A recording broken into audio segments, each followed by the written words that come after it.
एक ऐसी शादी जिसकी इजाजत बस्तर की आराध्या मां दंतेश्वरी से ली गई। शामिल हुए 100 से ज्यादा रियासती परिवारें, ढोल नगाड़ों की थाप पर नाचे आदिवासी और साक्षी बनी बस्तर की जनता। हम बात कर रहे हैं बस्तर के राजा की शादी की।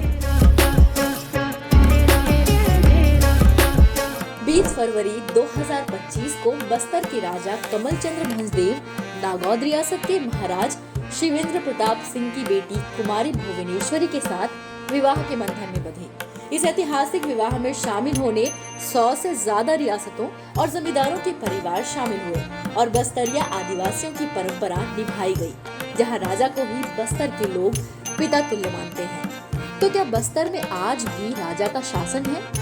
क्यों छत्तीसगढ़ के बस्तर में आज भी राजा ही सर्वे सर्वा है? और ऐसी कौन सी वजह है जिससे बस्तर के पैलेस में 107 सालों बाद किसी राजा की शादी हुई? आज की अनसुनी गाथा में कहानी बस्तर के राजा कमल चंद्र भंजदेव के विवाह की। साथ ही जानेंगे इतिहास बस्तर राजवंश का।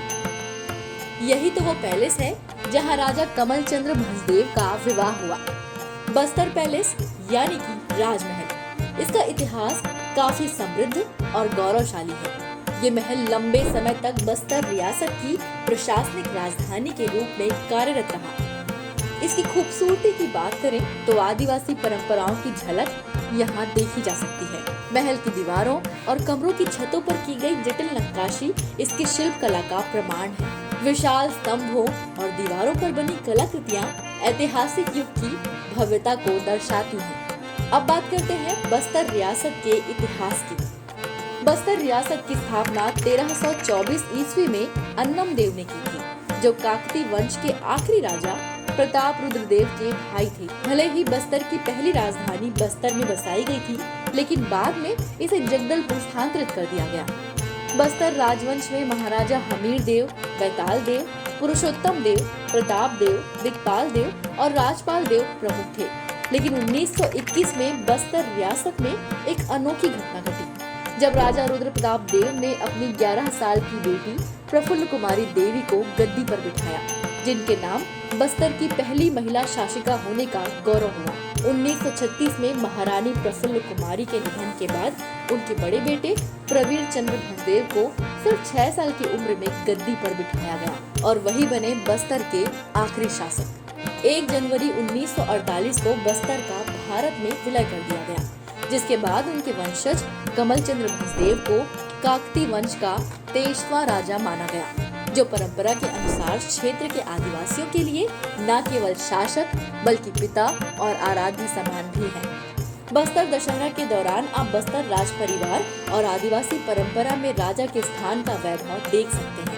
आज जिस बस्तर राजमहल में राजा कमल चंद्र भंजदेव का विवाह हो रहा है, वहाँ आखिरी बार 1918 में रुद्र प्रताप देव का विवाह चंदा देवी से हुआ था और 107 सालों बाद फिर से आदिवासी परंपराओं को निभाते हुए बस्तर के राजा कमल चंद्र भंजदेव ने नागौद रियासत की राजकुमारी से विवाह किया। राजा कमल चंद्र भंजदेव बस्तर के लोगों के साथ अपने विवाह में शामिल होना चाहते थे। यही वजह थी कि उन्होंने बस्तर पैलेस में ही विवाह करने का फैसला लिया।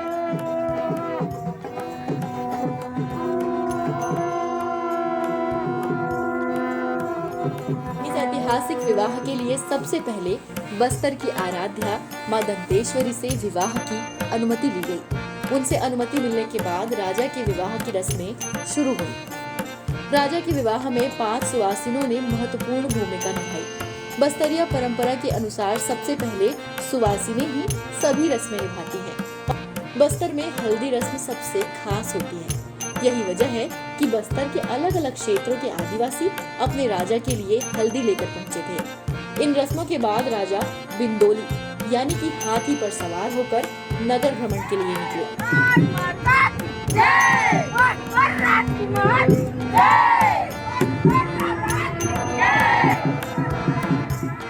जिसके बाद राजा अपने मेहमानों के साथ बस्तर स्टेट से 3 चार्टर्ड प्लेन में बारात लेकर निकले और 20 फरवरी को मध्य प्रदेश के नागौद रियासत की राजकुमारी भुवनेश्वरी के साथ विवाह के बंधन में बंध गए।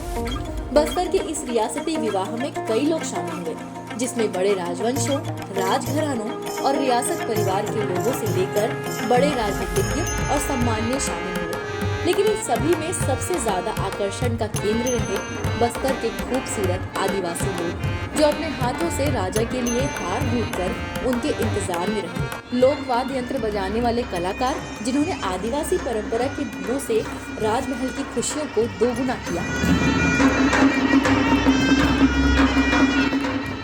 और बस्तर के वो आदिवासी जो पैलेस को अपने पिता का घर मानते हैं। आज की अनसुनी गाथा कई मायनों में खास थी, क्योंकि बस्तर के राजा की ये कहानी शायद ही आपको किसी ने सुनाई होगी। तो हमें कमेंट कर जरूर बताएं कि आपको अनसुनी गाथा का ये एपिसोड कैसा लगा और क्या आपने कभी बस्तर पैलेस का दीदार किया है। वीडियो अच्छी लगी हो तो लाइक और शेयर जरूर करें। और हाँ, सी पॉजिटिव पर अगली अनसुनी गाथा के लिए चैनल को सब्सक्राइब करना ना भूलें।